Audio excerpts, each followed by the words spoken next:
Hello and welcome. Thank you for watching yet again.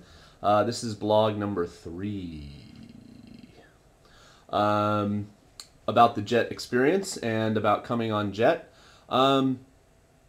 Today is Friday, May 23rd, and I've just finished a week of school. I'm home now.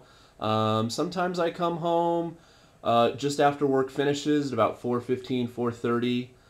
Sometimes I stick around and I hang out, chat with the kids, go to a sports practice like kendo. Sometimes I have work to do after school or there's a meeting. But when it's sumo time, like it is now, I generally try to make sure I can leave pretty much after work ends. So it will be sumo soon, but I wanted to make a short, hopefully short, video log here in the Jet series. This one I was just going to talk again a little bit about what to expect. And some of what you can expect about working on Jet will depend greatly on where you're placed school-wise, not geographically, but in what kind of school situation. So basically there are two types of situations you can find yourself in. And this is very general. Again, ESID, every situation is different. You can either end up working for a BOE, a Board of Education, a Kyoiku Inkai, and you will probably be parceled out to at least one, well, at least one, of course, at least one, maybe more, junior high schools. In addition to that, you may find yourself, if you are assigned to junior high schools, also teaching at elementary schools, or if you're British or from the UK, I think you call them primary schools. Or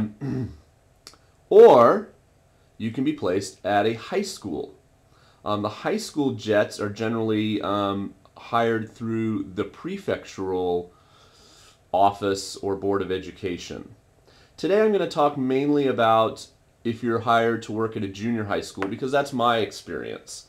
I will, of course, cover high school probably in a different vlog and maybe interview some of my friends who work at some of the high schools around town.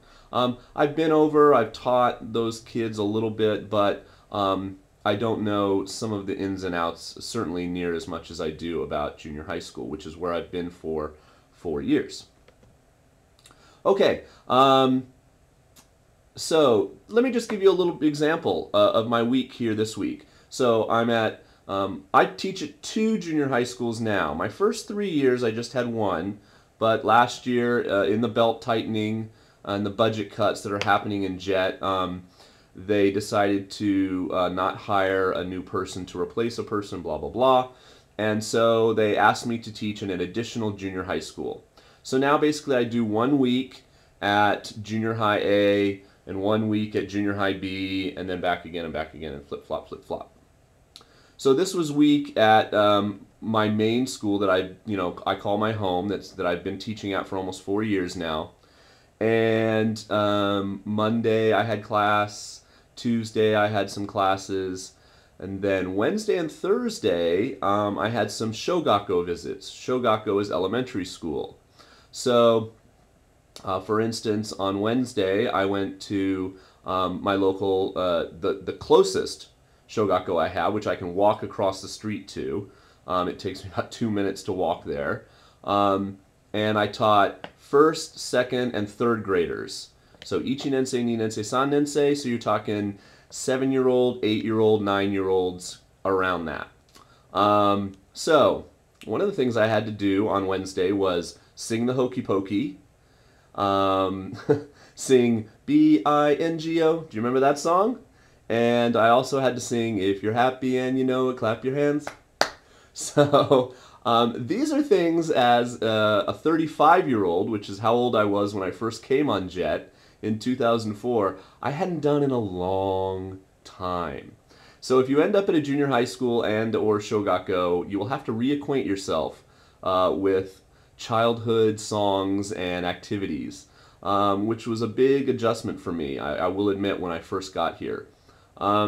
I can talk more about the ins and outs of actually teaching and stuff a little later on. But just know that if you end up at a junior high school, you will probably also have to go out and do some shogakko. Now this might change a little bit. The Japanese government in 2011 is making it mandatory for 5th and 6th graders to be taught English. Not just, random fun activities, but like have a book and have, I don't know if they have to have tests, but they have to be taught English. Whereas now it's optional, even though almost all the elementary schools do it in some way, it's still, they don't have to do it. Okay, so I had to sing and I had to dance and I had to teach like numbers and colors. We played color basket. I did fun activities on the board, a lot of, repeat after me type of stuff. On Thursday, I went to one of my smallest shogakko up in the mountains near a famous lighthouse, and the entire school only has 35 children. So I did the combined Ichi ni Nensei class, a 3rd period.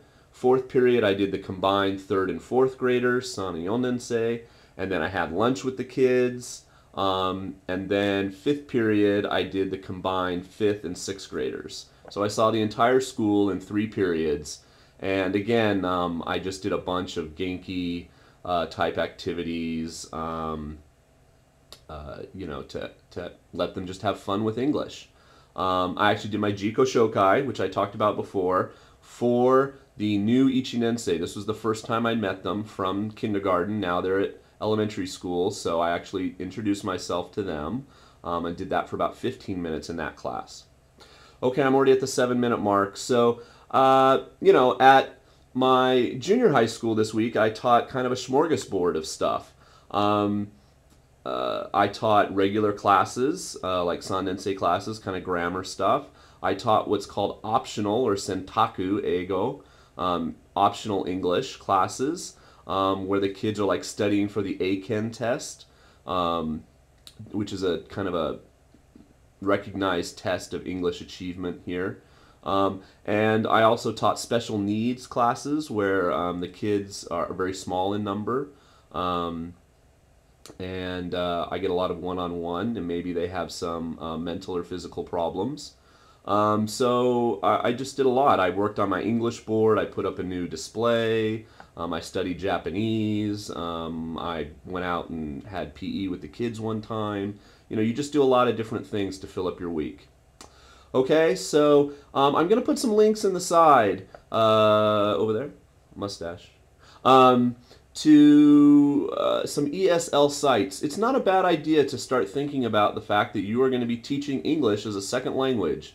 One great site, which I'll throw in the links, is genkyenglish.net, or I think you can still type genkyenglish.com. It's run by a guy named Richard, who's from Britain. He's a former Jet, and now he has this website, and it's phenomenal, and it really helps a lot of us out. But I'll talk more about that later, but I'll put the link up, in the sidebar so you guys can check it out if you're interested. Yeah, I think that's about it. So some of you will be going to junior high, some of you will be going to high school. It's a big difference in the level of English that your students can speak, etc. Okay, but that's it for now. Have a great weekend. I hope to have another one of these up soon, and I will talk to you later. Watch some sumo. Bye.